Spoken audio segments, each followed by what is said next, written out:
Good evening. Good evening. I'm Megan Wolf. And I'm Jeremy Jones. Our main headlines tonight.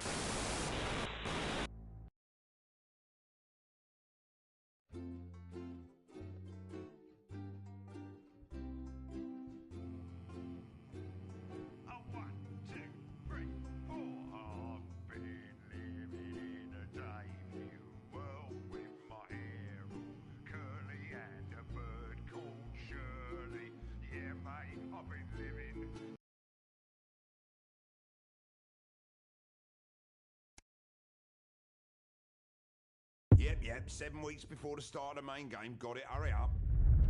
Right, now, what I'm about to do is not strictly within my job description, so probably best we just keep it between the two of us.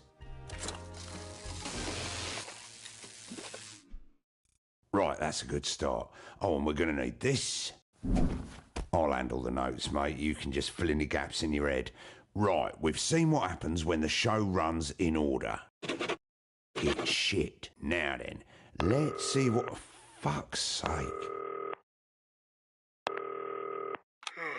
Hello, Dave. Hello, Bozeman. I'm getting reports that there's something wrong with the calls machine. No, all looks fine to me. What are you doing, Dave? It's all good, mate. If anything, I'm improving things. Please don't do that, Dave. Just play in the applause, pick a clip at the breaks, and don't touch the calls machine. Good, he's gone. Let's touch the calls machine. Right, to get started, let's call any guest except guest 1. We can see who's in which holding area on this little screen.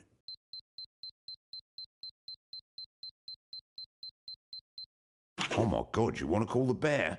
Okay, Ivan Vodovich it is. Let's see Eamon's face when the hairy bastard comes striding on.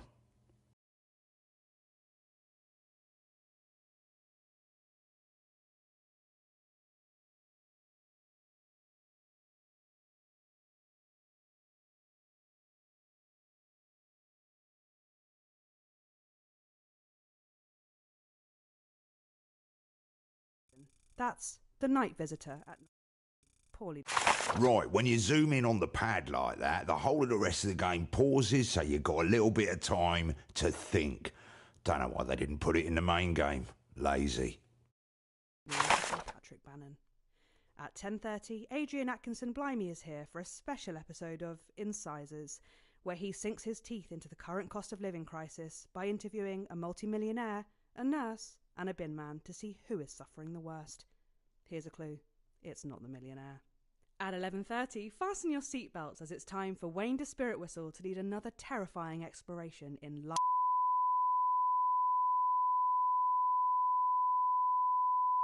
Yeah, I realise that, Eric, but this isn't the news, is it? We're not reacting live to the politics here. This is a... All right, this one's going to be all politics. Family entertainment. Watching the politics is for lonely people who enjoy being perpetually disappointed. Personally, I'd rather take a cutthroat razor and cut the head off my... Yep, standing by. Good evening, I'm Eamon Titley.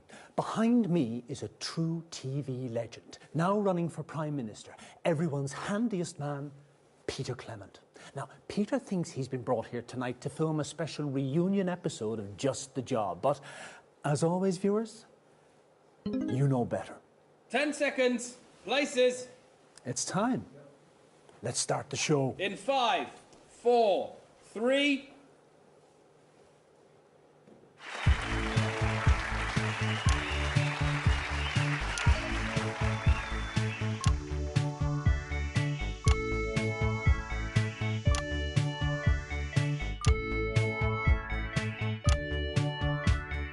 When you feel lethargic and your life is monotone, I've got just the job.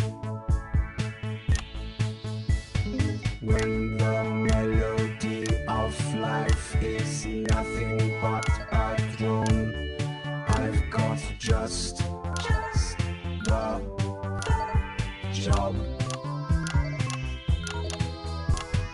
If your woofer's dusty and it just can't raise a smile, I'll modulate your flanger and I'll twiddle with your dials.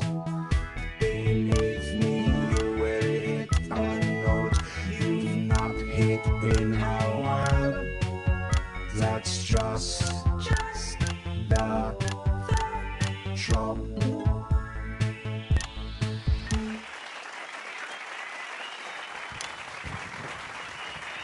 Thank you, girls. Cracking stuff. Good evening, friends. And yes, it's true, and I can hardly really believe it myself. We are back with a special one-off reunion episode of Just the Job. And just to be clear, it is the show that you remember. With me old sidekick, little Jimmy Chisel, some top tips on how to improve your DIY, and of course, some special... Dave's Secret Society and Cult, how can we indoctrinate you today? Interesting. Hi, Dave. I'm Eric, we've met. Have we? Don't worry about it, I'm very forgettable. Not fucking likely. So let's Okay, kick the show hang off on with a a minute. slightly And stand by, at Eamon. the mighty bevel, And because you go, will be Eamon. Hold it right there, Sit please. down. God's sake, no. Oh, it's you? Yeah, it certainly is me. You naughty little fucker. Sorry, Frank. Did you know about this? Look at that, but you fucking did, didn't you? Fuckers, the lot of you. Peter, you thought you were here tonight to record a special reunion episode of Just the Job. I can't believe this. But tonight, Peter Clement, these are the bits of your life! Come on, let's get you back to the studio. You little fuckers, I'll have you. Emma, I can't bloody believe those bloody dancing knew about it all the way along. They knew. They're all this way, Peter. Mind your steps I there didn't now. bloody know. I can't believe it. Honestly, I'm a huge fan of your show. Right, I'm back. Cool, it's got the nuts there, are you? Is it? Anyway, just wanted to quickly say Eamon's a really great host. Really great. But he does tend to, how to put this, fall apart if you don't stick to the script. And I'm told the machine that normally does it is set to manual. So just go 1, 2, 3, 4, 5, 6. Simple. Oh, there's Eamon. Gotta go. 1, 2, 3, 4, 5, 6. Yeah, 1, 2, 3, 4, 5, 6. Already fucked that, mate. Have you both? So, Eamon, how long have you been planning this? Eamon, how long have you been planning? Eamon?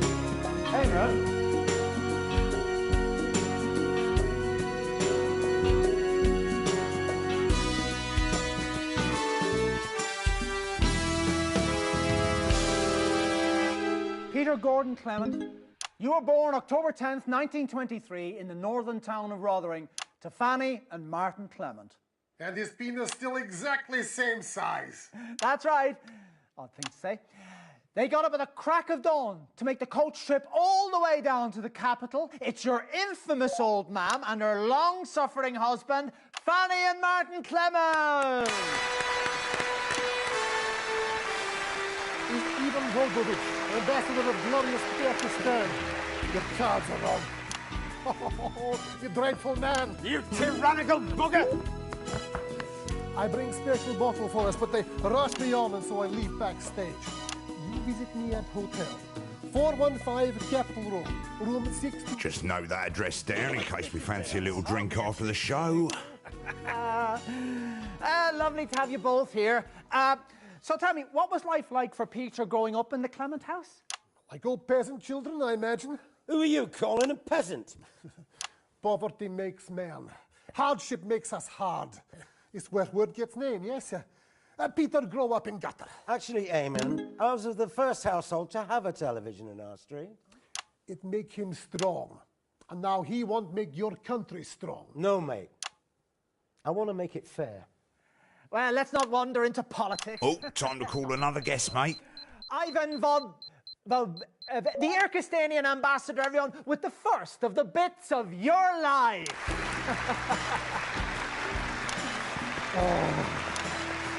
You know, it won't matter if you make it fair or strong. You know, in 7 weeks' time, you'll be back at Grange, and I'll be waiting there to beat you at golf. The Poles would say otherwise. This is why in Irkistan, we have all posters shot. You should try it. They're always wrong anyway. Turns out nobody missed them. Very popular policy.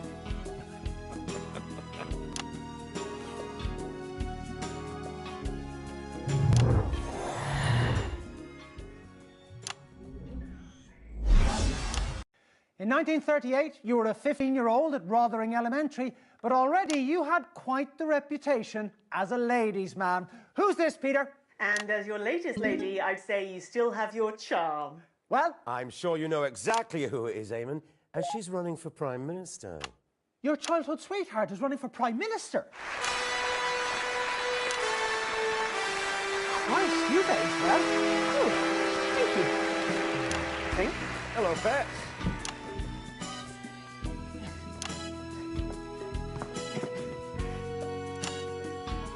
I was supposed to go later, if I'm honest.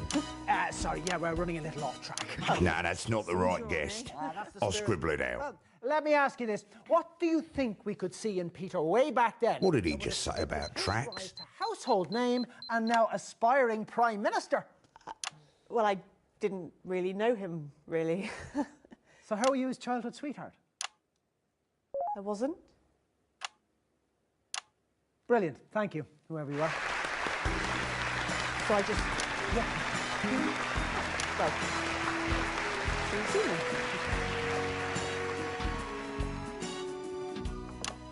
I've no idea who that was. Oh, you will, Eamon.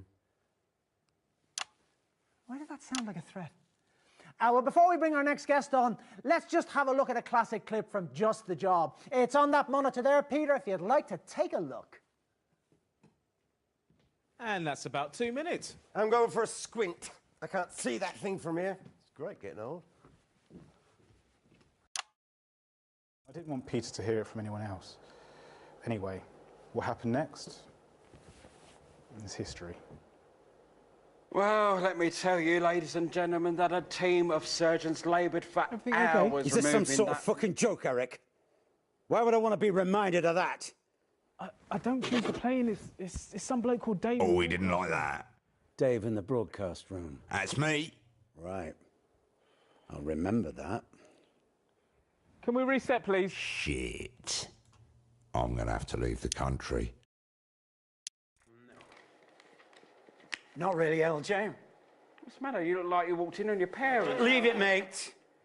Leave it. We just had a fax from the higher-ups. Those who know better. I thought I might read it out for the viewers at home. What's going on? Well, I know what you're thinking. A fax? How modern! Well, to whom it may concern, latest viewer feedback from test audience.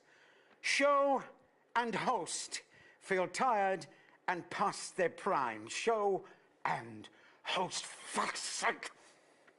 Sidekick looks like he'd rather be somewhere else most of the time. Fair point. Bringing Frank on camera regularly has not improved engagement. The audience say, yeah, Frank. Jesus, Pete, my mum watches this. The guests are mostly unknown to the audience. Then don't cut our fucking budget. You pay peanuts, you get these fucking monkeys. I'm doing my best. Look, it's not your fault, Nashy Norman, but to be fair, you're a one-and-done act. I've got range. Have you? No, not really.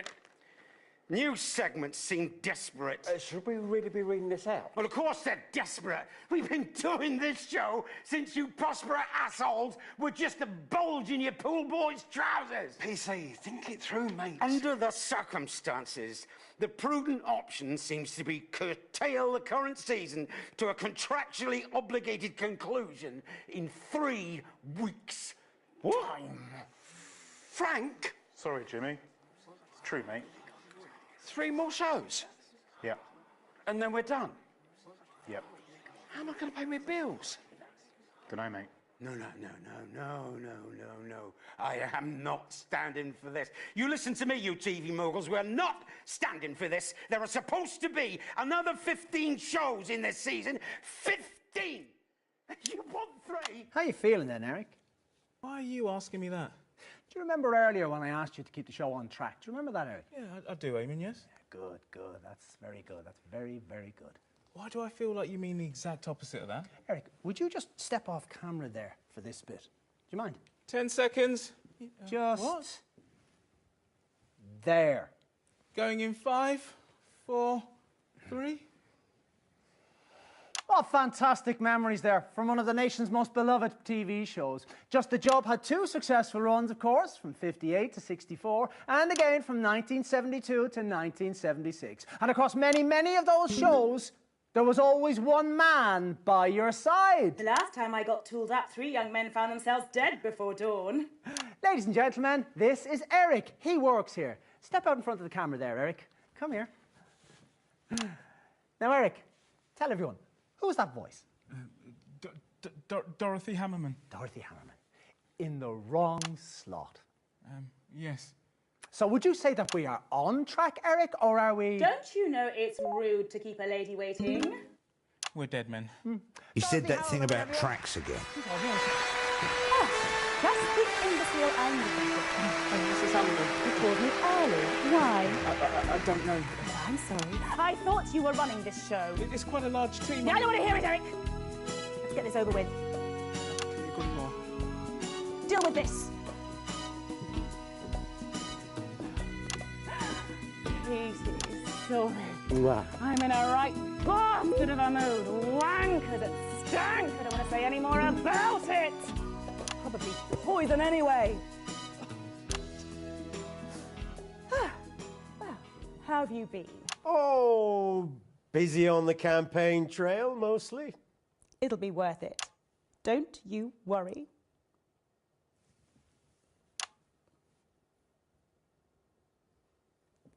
Have you got a question, Eamon? A gentleman is always there to greet a lady upon her arrival. Wouldn't you agree, Eamon? Sorry about that, Mrs. Hammerman. The old survival instinct kicked in and I scarpered. Yeah, I noticed. We could just forget about the question, skip the clip. I mean, we're off track now. Yes, let's do that. I mean, I'd skip to the end at this point, but then what do I know? I'm only the most successful woman in television! Pick a guess, machine's bleeping.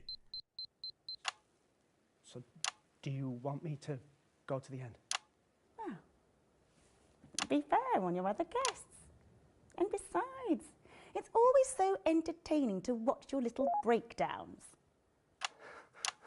Dorothy Hammerman, everybody! See you later for that Christmas song. Oh, my dreams, darling. Yeah, skip the clip there, Eric. Yeah, I noticed that. I'm going to see if there's another one out there. See if we can get home early. Well, looks like you won't be hanging around for too long, Dottie. Thank God. Time is money, darling, unless you want the fucking stank, of course.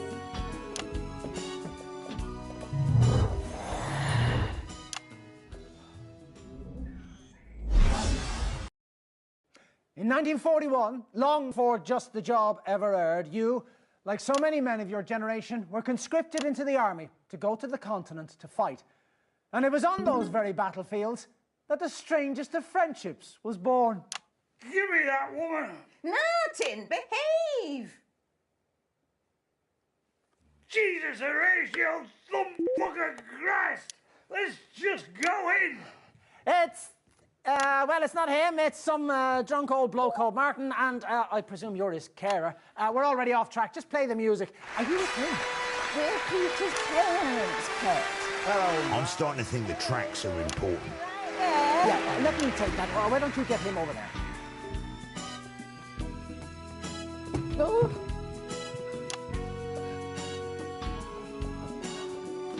Sorry about your dad, Pet. We should have been on first, but something's gone wrong, and while we were waiting, you know how your car is. I'm gonna miss the snooker for this shite show. Thank you for joining us. What's it like being friends with Peter Clement? Jesus, Horatio Nub Smuggler Christ! What a fucking ridiculous question! Well, just sticking to the script. We're Peter's parents, Pet, but if I had to guess... Don't guess, Fanny! If you don't know, say you don't bloody know! I don't know. Mr. and Mrs. Clement, everybody! That it? Yeah, that's it. That beeping means pick a guest. I suppose you've worked that out by now. Massive waste of time. It's not his fault. Don't worry about it, Ma. I can stick up for you, Fred. And don't think I didn't notice your tone earlier, Martin Clement. We'll be having words on the code. Fuck's sake. All I wanted to do was watch the bloody snooker.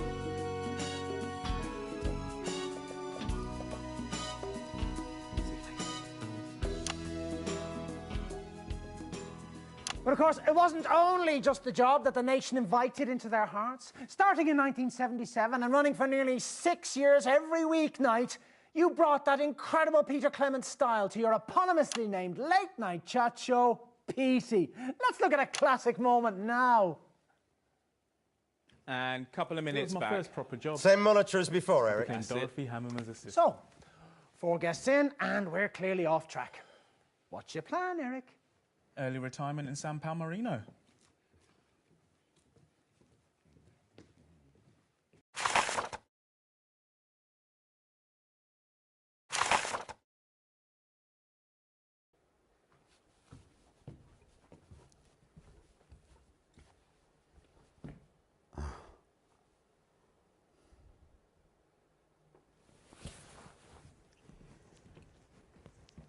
Everything okay?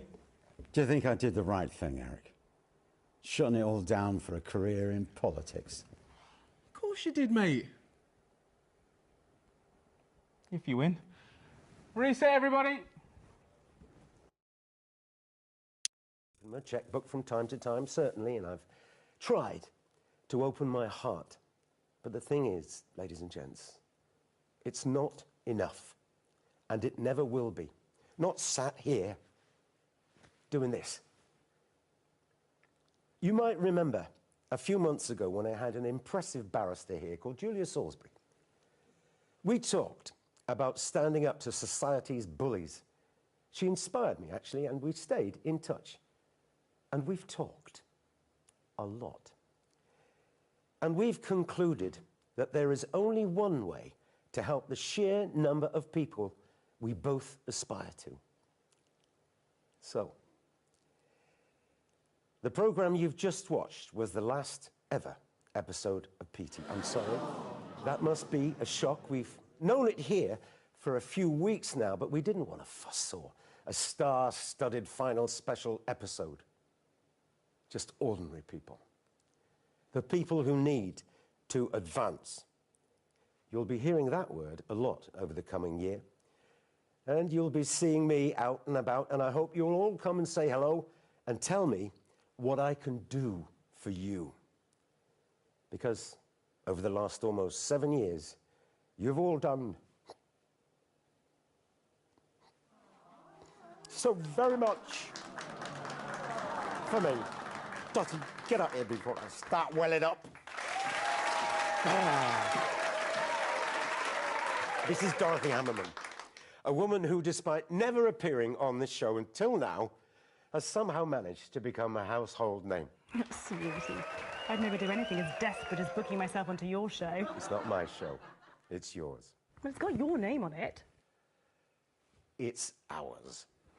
Okay, it's ours. Dorothy's off to take all the lessons that she's learnt here to shake up one of our rivals who I am not going to give a free advert to. Well, I will. It's 3. As channel controller, Dorothy will be the most powerful woman in television. It'll still be a damn sight easier than putting up with your nonsense. Dorothy Hammerman, everybody.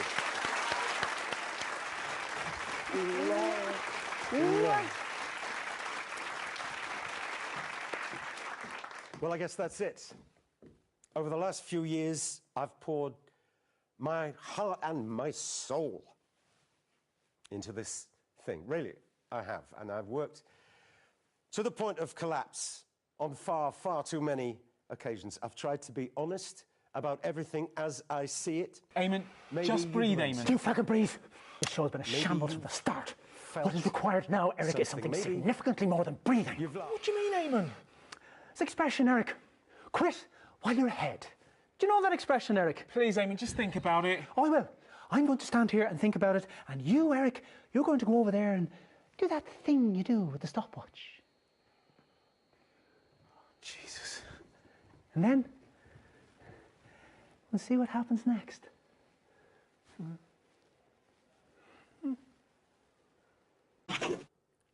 10 seconds.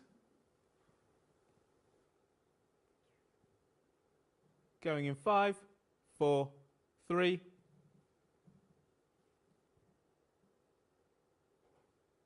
Eamon, we're live. Eamon. I think we need to listen out for when he says tracks. Right, yeah, there we are. Sorry about that. Welcome back, everybody. And unforgettable stuff. But while you took all the credit, while you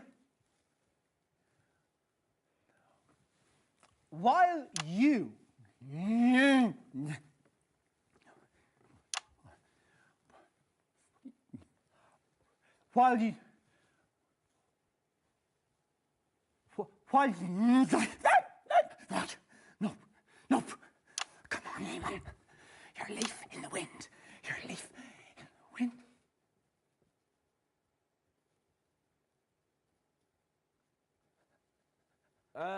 Everything all right out there? Yeah, fine. Yeah, you just stay where you are.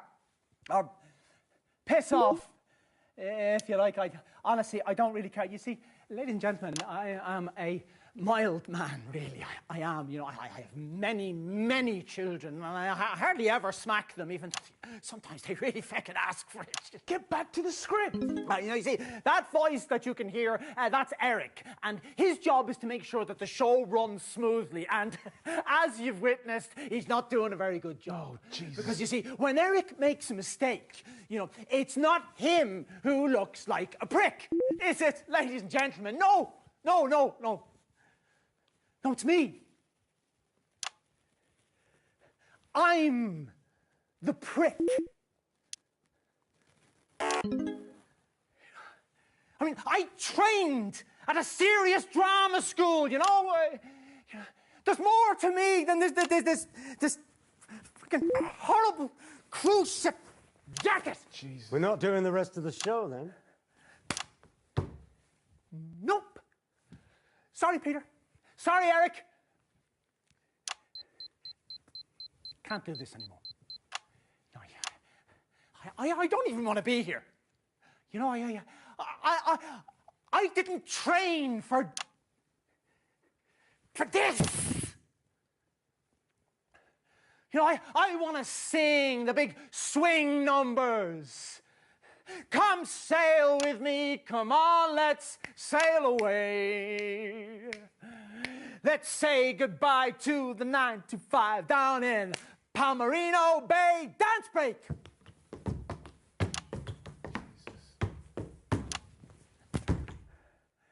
Yeah, obviously it's better with the tap shoes, you know. It's better, you know. It's perfect for a cruise around the bay. They say, come sail with me, come on, let's sail away. Come on, Eamon. I think we're done here. Right. Can I stop now? If you like, mate. Oh, no, wait. Your jigsaw. You've got to get the... Hang on. Well, ladies and gentlemen, it appears that the bits of my life are to remain incomplete. I've always wanted to have it go on this feckin' thing. Which is probably for the best. Hello, everyone. I'm some feckin' stupid guest who's going to come out and tell you some vacuous anecdote. Cue the music. Bits of your life. Bits of your life. Now, you see, normally at the end, Peter, what we do is we give you a little portrait-sized version of this. But I checked backstage, and surprise, surprise, it's not feckin' there. So this time, we're going to give you this. Here, all you have to do...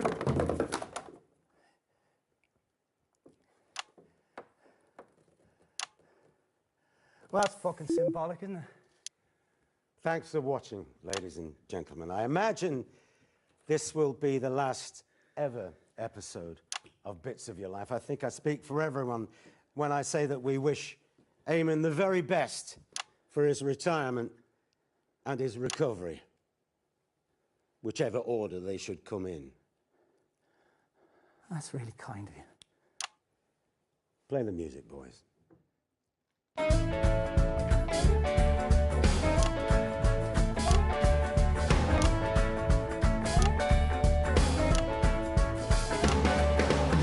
when you look around you and you're miles and miles off track. I've got just the job. Sometimes it's impossible to get the smoothest back, but that's just the job. It's difficult to contemplate, but contemplate you must. When church and state have failed you and you're trying to adjust.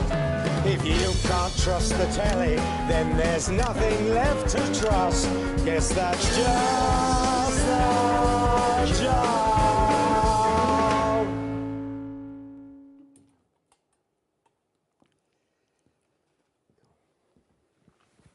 Come on, mate. Come on. Come on.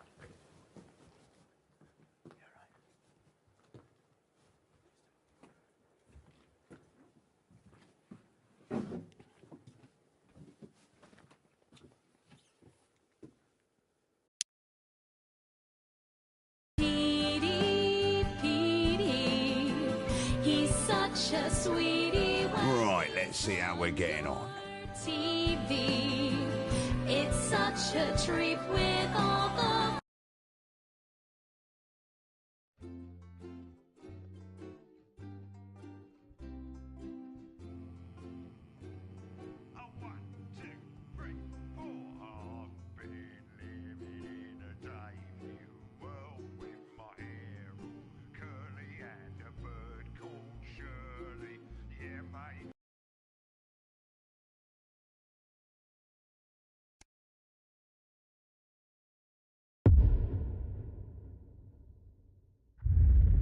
Right, mate. This is your third time through and you chose to have all the hints, so I'm just going to spell it out for you. This DLC is a puzzle. There are 6 different special orders you can call the guest in, each beginning with a different guest, and you're trying to work out what those orders are using hints in the dialogue, some basic maths that even I can do, and I spent most of Miss Jenkins' classes asleep, and a little bit of guesswork. I'll keep notes on the notepad, and if we fall off, I'll keep a note of which guess we've already tried. Okay, off you go.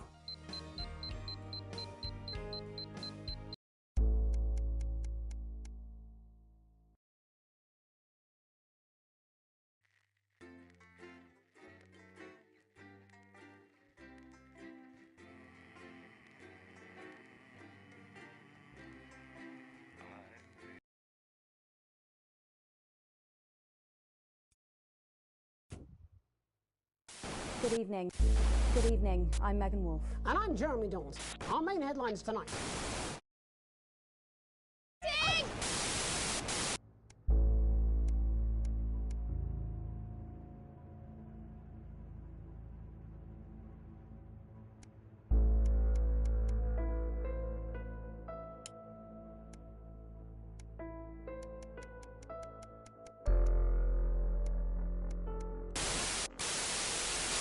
Every single one of you's a bit Jesus.